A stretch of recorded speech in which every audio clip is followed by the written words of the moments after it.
as the league's adjusting, we also get, especially this time of year, we get like running back, receiver, we get replacements a lot of times that end up finding their value. And we've got a couple replacements here. The first one in Denver right now. There was talks over the last couple weeks, like Audric Estime, we're going to get him more involved once he came back from IR, and we saw like 5 carries and 4 carries and 3 carries. And we still saw Javonte Williams have some strong games. And Javonte Williams is a player. It was a situation. I was like, yo, he's coming off the ACL last year, had to get some time. Like, he was an elite prospect for us. I thought he had this thing kind of sewed up. And it looks like Sean Payton has fully embraced, like, Audric Estime is going to get a chance to be involved in this backfield.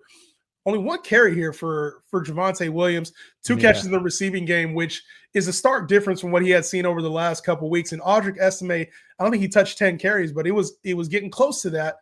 What's going on here in Denver, Tyler? Because this is very concerning for those who have Estime, for those who have Javonte. Like, it doesn't look good for Javonte Williams. You go from like RB3-ish type player to like benchable or maybe even a cut. Yeah, and we'll have to see what happens, because like you said, it's weird. But Sean Payton, I will say that Sean Payton, like you said, that they have been saying that Audric Estime is going to get a chance to potentially lead this backfield, but it just seemed like kind of like coach speak, because it wasn't happening. But now this week it actually happened, or potentially. Now, what I will say is that Estime played 45% of the snaps. Javonte Williams played 30%. So I don't know if just this is going to be the like rushing, because you had Audric Estime on 72% of the rushing down snaps compared to Javonte Williams playing nearly 50% of the passing down snaps. So is it now going to be like Estime is just the early down grinder, and then it's going to be Javonte Williams in the passing game? It's too early to tell. What I will say is that Estime has got to be available in a ton of leagues, I would say. I'm going to look this up right now. He's available. Yeah. This is over on Yahoo. 70 and I got the carries wrong for Estime. It was 14 carries. Yeah, he had 14 carries. And even in that kind of workload, like, that signifies like, hey, this is the guy we want to give a chance at our feature back. And a game that was competitive. I mean, they had a chance to beat the Kansas City Chiefs. So it's a competitive game. It's not like a blowout where he's coming in, later in the game.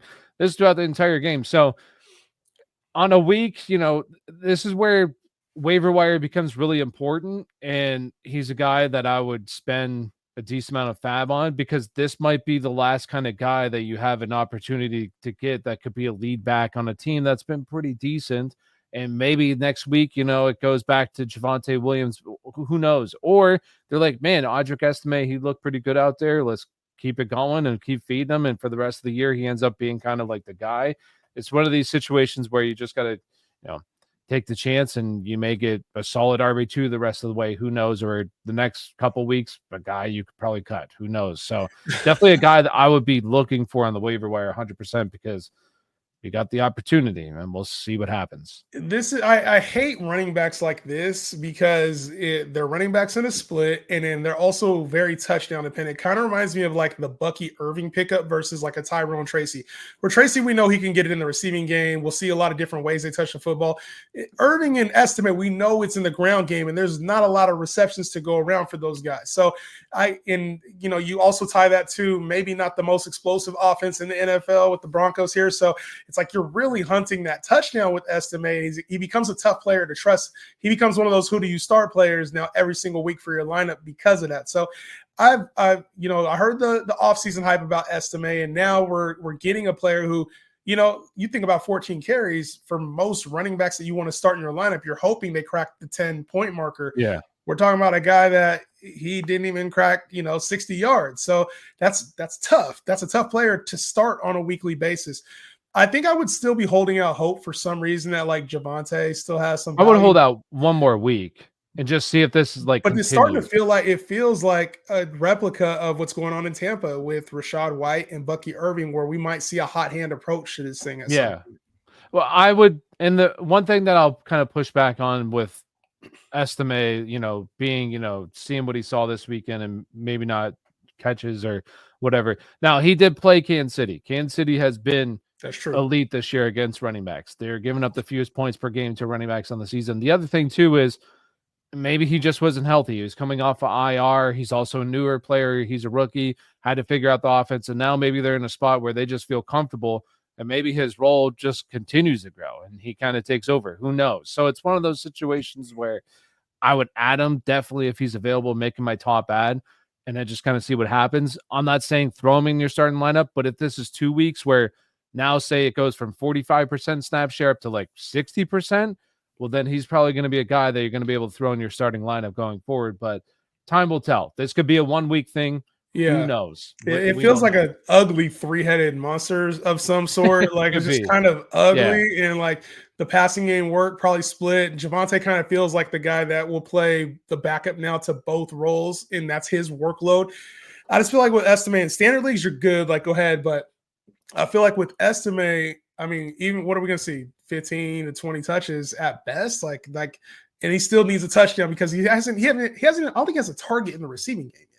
So it's No, like I don't if think he's so. not getting involved at all as a passer, that's a tough player to like put in your lineup on a weekly basis. I don't know. Sean Payton, man, not making our lives any easier right now as No, fantasy it's managers, and they have a week 14 bye. So I think the one thing I'd be looking for here, if I had Javonte Williams, you talked about it, at least one more week. But I think I would hold through the bye, like at least on your bench, because already in the fantasy landscape, there's not just a plethora of running backs available in most 12-team leagues or deeper. You're searching right now for the Audric Estimes and for anybody else. So I like, would would still hold you? Javonte. All right. So say next week, Javonte, same thing, not really used. Would you rather have him on your roster? Or would you rather have a guy like Cam Akers? I would rather still keep Javonte. And the reason Really? why I say this is because we dealt with the same thing already this season with Travis Etienne, who we're seeing kind of a resurgence from now. We saw it from Rachaad White earlier this year, the down and then kind of the bounce back. So I think with some of these star-studded names or players who have at least shown that they can produce at an NFL level, it's tough to give that up for Cam Akers because I think the ceiling for Cam Akers is what Javonte Williams was. Like that's the ceiling for him. So and he's behind Joe Mixon right now. I mean, excuse me, he's behind Aaron Jones Yeah, right now. but I like Aaron if Jones, something Aaron happens to Jones Aaron came back in the Jones. game. Yeah, but if something happened, like my whole thing is like Javonte Williams just feels like a very low ceiling player to have on your roster, where Okay. he's going to need something to happen to Jaleel or Audric estimated. Like once again, saying next week, Mhm. if this happens again, it just feels like all right, now he's a handcuff kind of guy in a low, really an offense that's not hasn't scored a whole lot of fantasy points. Where Cam Akers, we've seen now this been like what the fourth time this year that something's happened to Aaron Jones already. Yeah, Like he's gotten banged up a lot.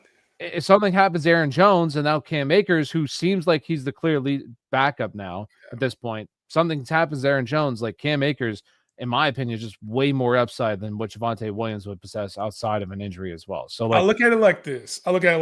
If I have a clear path to the fantasy playoffs, then I'm investing more so in assets for 15 through 17.